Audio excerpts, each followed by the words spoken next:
I want to do something a little unusual with this video.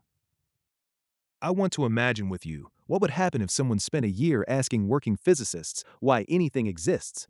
Not in lectures, not in books, in hallways, in office hours, at conference receptions where everybody's holding a glass of wine they're not really drinking, in one Zoom call with a Nobel laureate that gets cut off after 11 minutes by an assistant who has somewhere else to be. I haven't done this project. I want to be honest about that up front. But I've read the books, listened to the lectures, watched the long-form interviews, and talked to enough people in adjacent fields that I have a strong sense of what would happen. And what I think would happen is the actual content of this video, because the pattern is more interesting than any single answer. So this is a thought experiment with teeth. The investigation is constructed, the dodges are real. The physicists in this video are composites of people whose work and words are on the public record. And the moment at the end, the one in the parking lot, I'll tell you when we get there what that is and where it came from. Stick with me. I think this might be the most honest way to approach a question that nobody can answer honestly.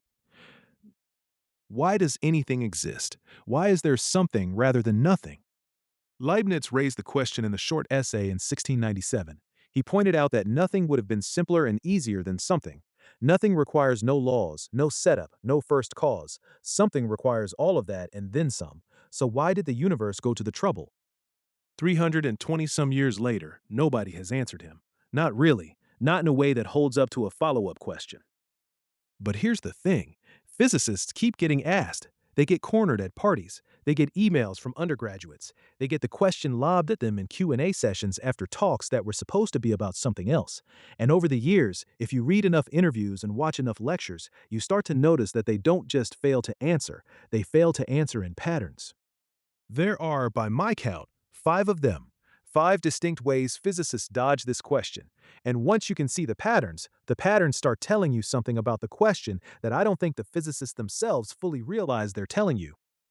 That's what this video is about. The 5 dodges, what each one is hiding, and the one moment at the end, the parking lot moment, where I think someone somewhere came closer to an honest answer than anyone else has.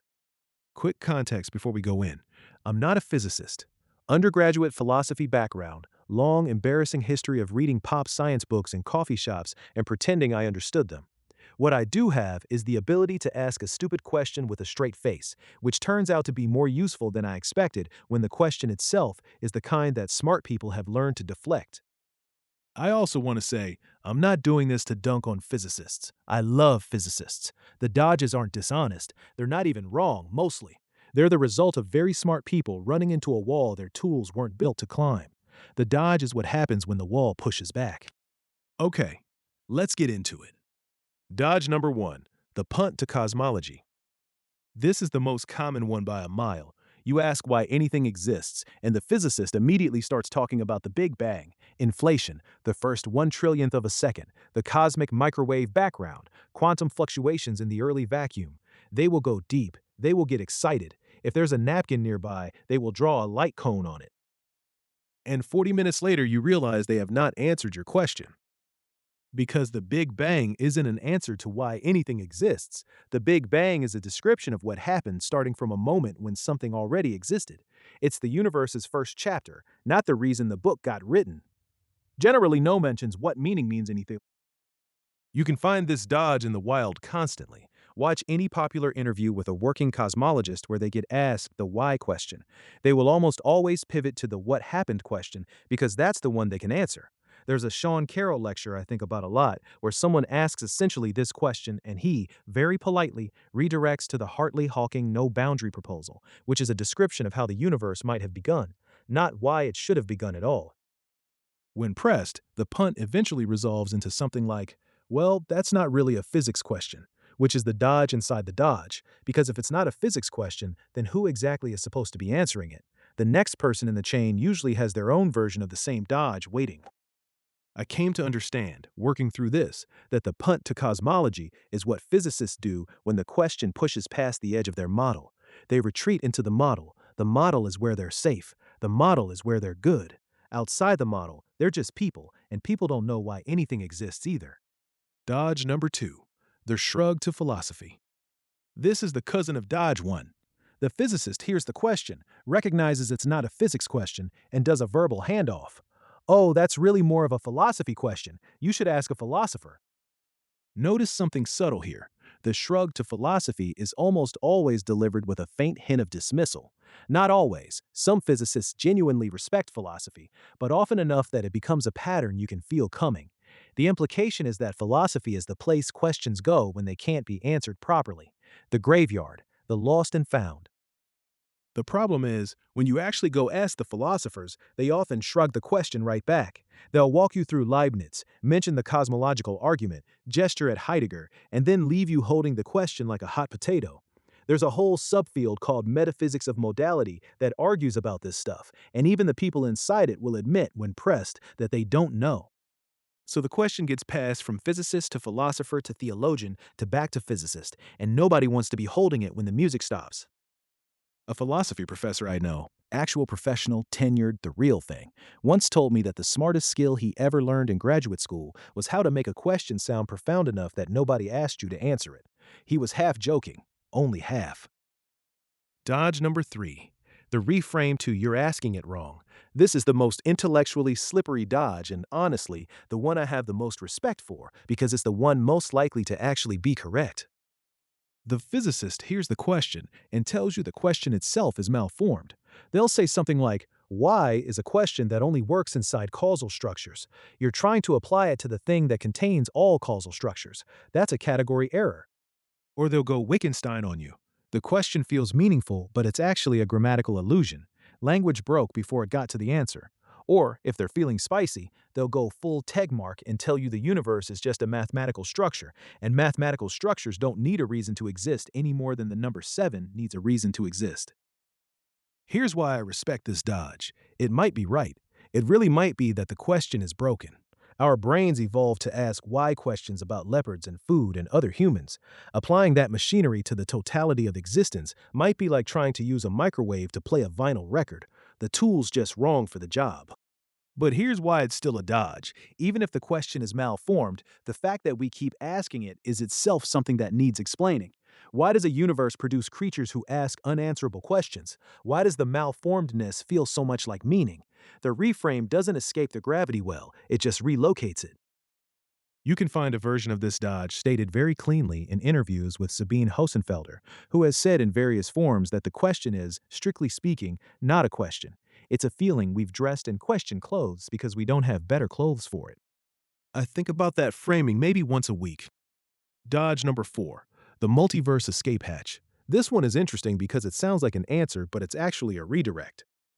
The physicist hears the question and says, well, in the multiverse picture, every possible universe exists. So our universe isn't special. It just happens to be the one we're in, because we couldn't be having this conversation in a universe that didn't allow for conversations. The anthropic principle, selection effect, done. And then they look at you like they've answered the question, but they haven't. They've answered a different question. They've answered why our universe is the way it is, instead of why there's a universe at all. If the multiverse exists, then we now have to explain why the multiverse exists. The question doesn't go away, it just gets bigger. You've gone from explaining one universe to explaining infinity universes, and infinity is, last I checked, harder to explain than one. The honest version of this dodge sounds something like, yeah, it pushes the question back a level, but it pushes it back to a level where we're allowed to stop asking. That's the actual content of the multiverse move, stripped of its physics costume. It's not a resolution, it's a place where the question gets retired by social convention rather than by actual answer. The community has agreed that you're allowed to stop pulling on the thread once you've reached this point, because if you keep pulling, you end up nowhere useful. We need more honesty like that in science communication. We get less than we should. Dodge number 5. The silence. This one isn't really verbal. It's what happens when the question gets asked of someone who's been thinking about it for 30 years and has run out of polished answers. They go quiet. Not awkward quiet, thinking quiet. The kind of quiet where you can almost see them running through every framework they've learned and finding none of them adequate. And then they say something like, I don't know, or nobody knows, or, and this is the one that lands hardest, something close to, I stopped asking that question because it started to hurt. You can find versions of this in late-career interviews with physicists who have nothing left to prove. Roger Penrose has moments like this. Freeman Dyson had them before he died. There's a particular flavor of late career honesty where the person stops performing certainty and just sits with the question in front of the camera for a few seconds longer than is comfortable. That's the silence. And the silence, I think, is the most honest of the five dodges, because it's the one that doesn't pretend to be anything other than what it is. The dodges aren't intellectual failures, they're psychological adaptations. You don't get to be a physicist by sitting in awe of unanswerable questions. You get there by picking tractable problems and making progress on them. The question of why anything exists is the opposite of tractable, it's the anti problem.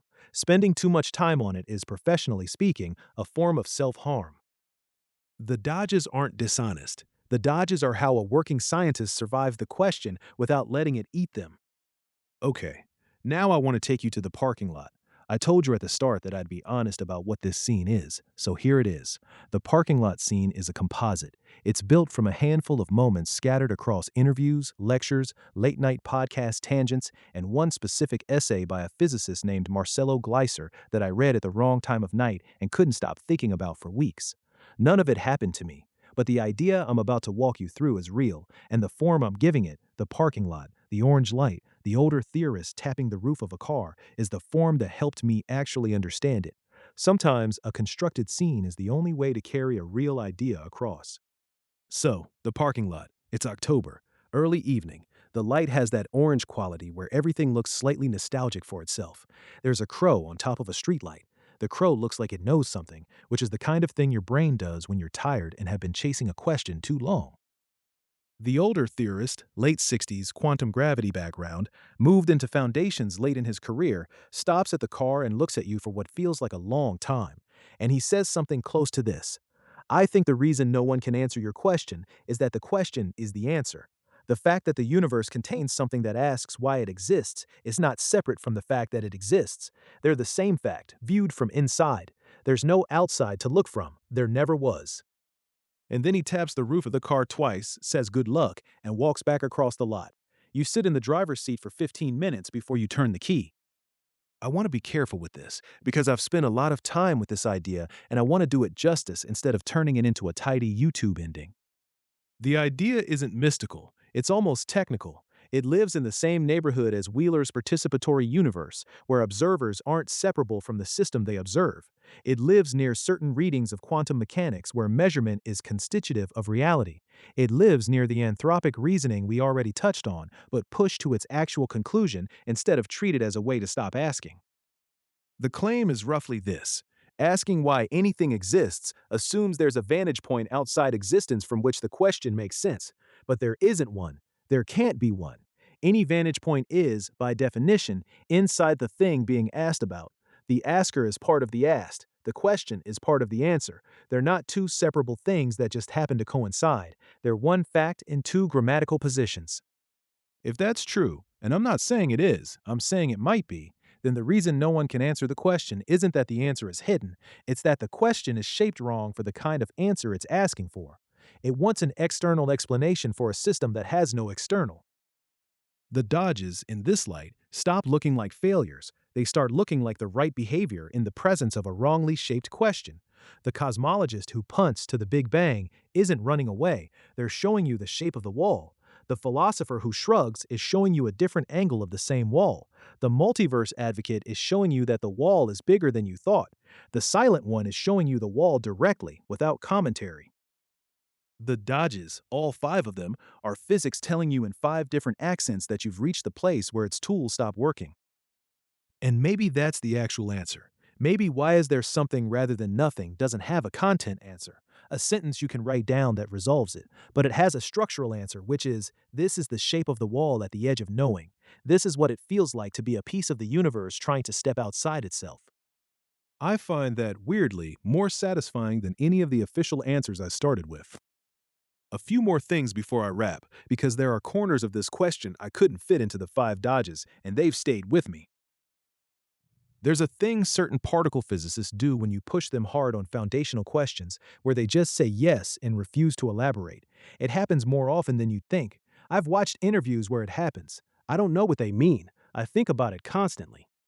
There's a thing that happens to senior cosmologists in long-form interviews where, halfway through answering a soft question, something cracks. Not visibly, just in the voice. The interviewer doesn't always catch it. They're not crying, they're leaking in the way people do when they didn't know they were going to. It's almost always when they're talking about scale, about how small we are, about how long the universe has been doing this without us. There's a Princeton-style move where the physicist answers your question with a question. Why do you want to know? And you start to give your usual answer about curiosity and meaning, and they cut you off and say, no, really, why do you want to know? That's the more interesting question. I don't have a good answer for that one. I don't think anyone does. And there's something that happens to graduate students sometimes, where the question stops being abstract and starts being structural in their lives, where they realize the reason they can't sleep isn't the qualifying exam, it's the qualifying exam in front of a backdrop with an unanswered why. The question doesn't make them quit, the question gives them permission to quit. There's a difference. What I'm trying to say is this. The question, why does anything exist, isn't a puzzle with a hidden answer. It's a kind of pressure that shows up in different people in different ways. In physicists, it shows up as the dodges. In philosophers, it shows up as careful evasions. In ordinary people, it shows up at 3 a.m. when you can't sleep. In graduate students, sometimes it shows up as the moment you realize you're in the wrong life. The question doesn't want to be solved. The question wants to be carried. I think that's what the composite man in the constructed parking lot was trying to tell me. And I think the reason I had to construct him is that the actual thing he represents doesn't have a single source. It's distributed across hundreds of moments and hundreds of interviews and books and late-night conversations, and the only way to point at it directly is to build a person who could say it out loud in one sentence. That's what a thought experiment is for, not to lie, to compress. Quick question before you go, because I genuinely want to know. Has this question ever shown up in your life in a way that mattered? Not the abstract version, the 3 a.m. version, the parking lot version, the moment where it stopped being a thought experiment and started being something heavier. Drop it in the comments. The weirder and more specific, the better. I read everything in the first few days. Also, and this is important, if you're a physicist or you work in adjacent fields and you've got a dodge I missed or a story about a colleague who has one, I want to hear it. Part of why I'm making this channel is because I think the inside view of how scientists carry these questions is something almost nobody talks about publicly, and it should be. The next video in this format won't be a thought experiment, it'll be a real one. I'm currently reaching out to physicists for actual conversations on a different question, and that episode will be built from real transcripts. I'll tell you up front what's real and what isn't, the same way I did today. That's the deal I want to make with you as a viewer. The frame is always disclosed, the ideas are always real. Next time, I want to go somewhere stranger. There's a thread running through certain physicists' work. Late career Lee Smolin, certain things Carlo Rovelli has said, a few odd pages in a Julian Barber book, where the suggestion isn't that time is an illusion in the pop science sense, but that we've been doing physics in the wrong tense this whole time. That the grammar of our equations assumes a structure of past, present, and future that the universe might not actually have. I've been sitting with that idea for months and I still don't know what to do with it. We'll get into it together. Thanks for watching. Carry the question gently. It's heavier than it looks.